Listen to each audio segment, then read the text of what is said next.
In the small, sleepy town of Briarwood, a crumbling relic loomed over the outskirts like a spectre, Blackwood Hill Asylum.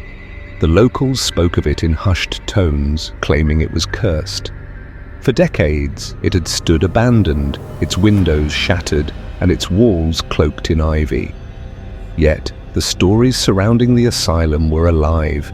Whispers of screams in the night, shadowy figures glimpsed in the broken windows, and the chilling legend of Dr. Elias Grayson, the asylum's former director.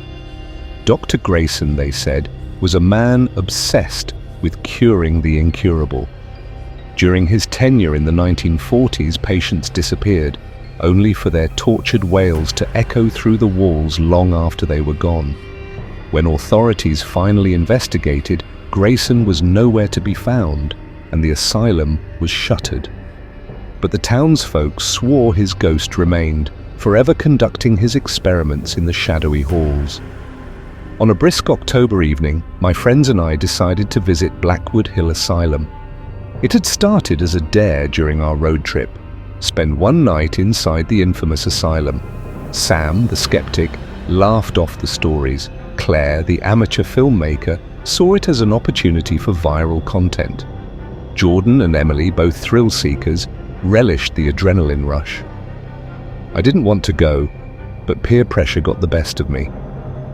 We entered through a rusted gate that groaned like a dying animal. The air grew colder as we approached the asylum, our flashlights barely piercing the oppressive darkness. The main door was ajar, hanging by a single hinge. Inside, the stench of mildew and decay was overpowering. Walls were covered in graffiti and peeling paint. Shattered glass crunched beneath our feet. "Creepy, but not exactly scary," Sam muttered. Claire filmed everything, narrating for her camera. Legend has it, the basement is where Dr. Grayson conducted his most horrific experiments. That's where we're going. We found the staircase to the basement behind a heavy, iron door. The steps were steep and slick with moss, the air thick with dampness. At the bottom, our flashlights illuminated a long, narrow corridor lined with rooms. Rusted gurneys and surgical tools lay scattered, coated in decades of grime. Faded bloodstains marred the walls and floors. "Let's split up and explore," Claire suggested, her voice trembling with forced bravado. "Are you insane?" Emily hissed. "Have you never seen a horror movie?" But Claire was already heading down the left corridor, camera in hand. Jordan followed her, while Sam and Emily took the right. I reluctantly went with Sam and Emily. As we peered into the empty rooms, an eerie feeling settled over us. The silence was unnatural, oppressive. Suddenly, a faint sound echoed down the corridor, a wet, shuffling noise like something dragging across the floor. "Did you hear that?" Emily whispered. "Probably Jordan messing with us," Sam said, though his grip on the flashlight tightened. Meanwhile, Claire and Jordan discovered a room filled with shelves of dusty jars. Inside each jar floated malformed, preserved organs. Claire leaned in, filming the grotesque display. Behind her, Jordan's flashlight flickered. "Hey, stop messing around," he said, nudging her. "I'm not doing anything," Claire replied, turning to see his pale face. The flickering grew more erratic, then the light went out completely. In the suffocating darkness, a whisper slithered through the air. "You shouldn't be here." Panic set in as Claire and Jordan fumbled to relight their flashlight.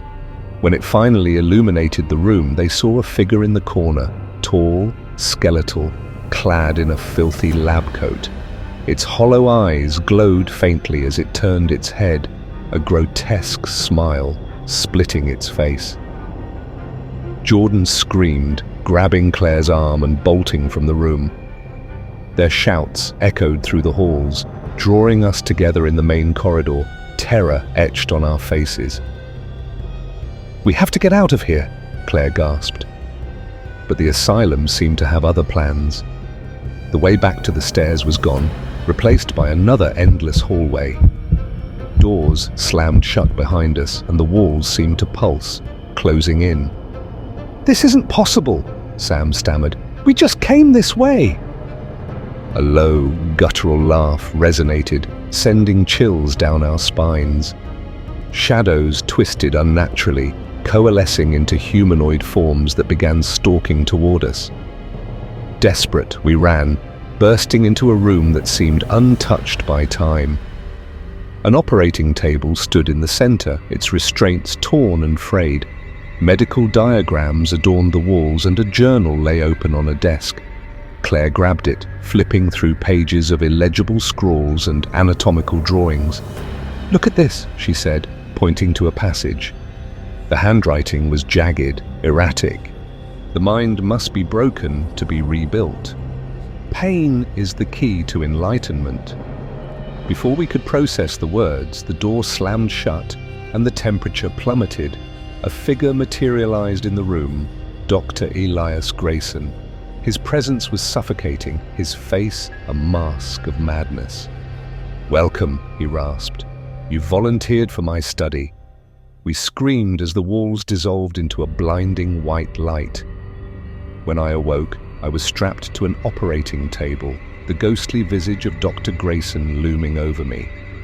"Let's begin," he said, his voice dripping with malevolence. Weeks later, hikers found our abandoned car near Blackwood Hill. My friends were never seen again, but locals began reporting strange occurrences. A woman's scream carried on the wind, flickering lights in the asylum's windows, and most chilling of all, the sound of a doctor's cruel laughter echoing in the night. The asylum stood silent, its secrets buried within. But those who dared to enter swore that if you listened closely, you could hear the whispers. The experiment continues.